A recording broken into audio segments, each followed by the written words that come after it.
Бүгүн күн өзгөчө ысык, автобустардагы температуранын көрсөткүчү 40 градустан ашып жатат. Мэрия транспорттун эң ыңгайлуу түрү бул автобус деп маршруткалардын баардыгын шаар четине чыгарган, ал эми троллейбустарды жоюп салган.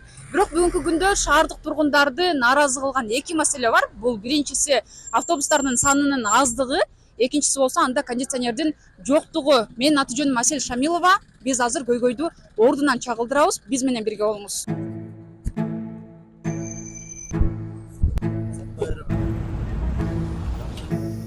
Burası 5-10 minuttan beri gidiyor da yok mu ne ısık da yok. Düşsem koндиционер yok. Обычно жаңа автобустарда кондиционер болса жақсы болмайды. Сегодня ехала на 52-й автобусе. Она очень плохо ездит. Во-первых, водитель разговаривает по телефону, собирает на остановке, людей собирает битком, жара, нету кондиционера. Вообще уши, душно.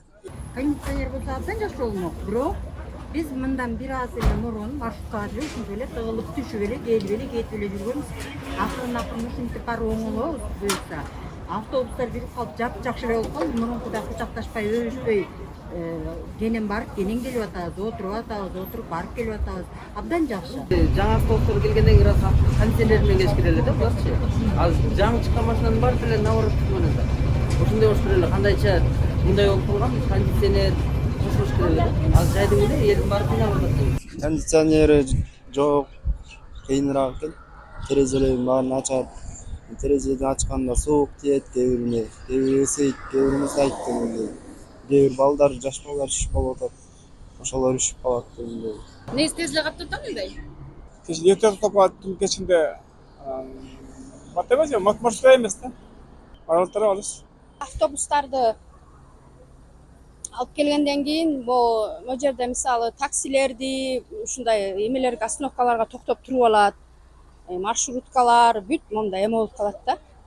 Кандай десем, тыгын болуп калат. Ошондойлорду карашса, Автобустар аябай тыгылыш болуп атат, ичинде градус 45-48.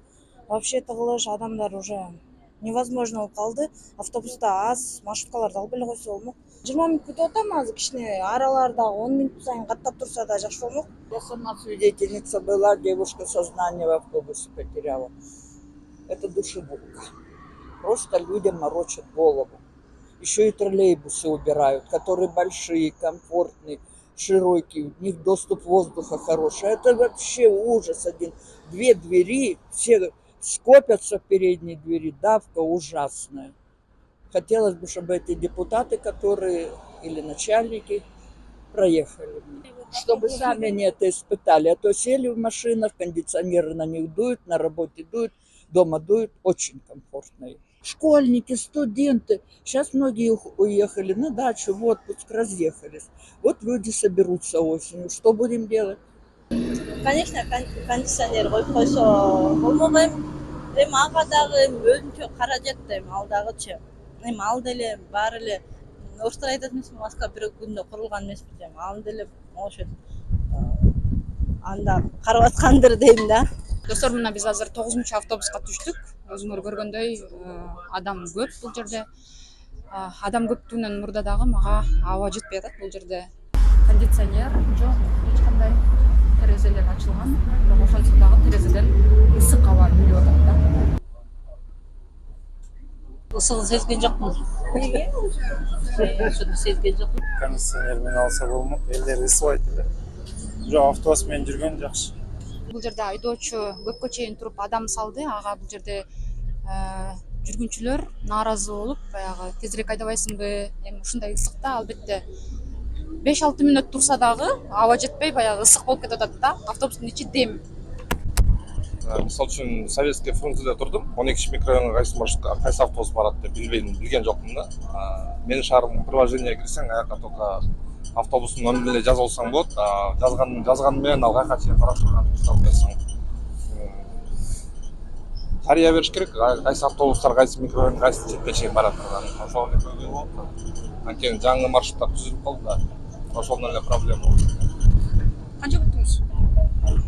40-50 мүнөт. Биз бүгүн бир нече автобустарга түшүп шаар аралап шаардык тургундардын ар кандай пикирлерин, көйгөйлөрүн уктук. Негизи мэрия кондиционери бар автобустарды сатып алса болот болчу, бирок 10 000 долларга кымбатыраак болуп калат деп алышкан эмес. Биз бүгүн шаар аралап баягы автобустарда жүрүп аябай ысыдык, суусадык, тердедик. Негизи бул эми элге, мамлекеттин элге жасаган мамилесиби? Сиз кандай ойлойсуз? Комментарий жазыңыз. Менин аты жөнүм Асель Шамилова. Аман туруңуз.